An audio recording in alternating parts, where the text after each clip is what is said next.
Tintoretto ha raggiunto il suo scopo. Potrà dipingere per la Scuola Grande di San Rocco.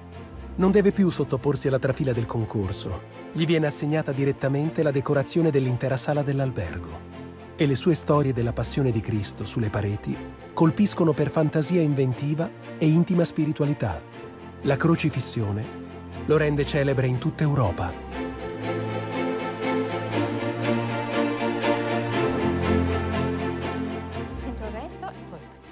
Tintoretto posiziona la croce esattamente al centro della composizione, mentre la folla, che guarda la crocifissione, è dipinta dietro la croce e posizionata in modo da formare un semicerchio.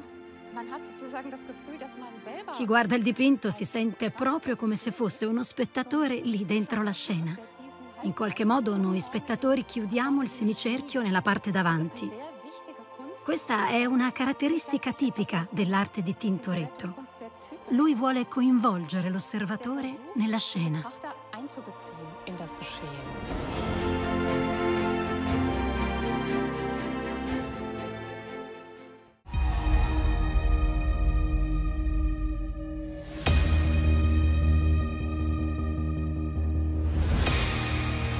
Come può un solo uomo cambiare la storia dell'arte?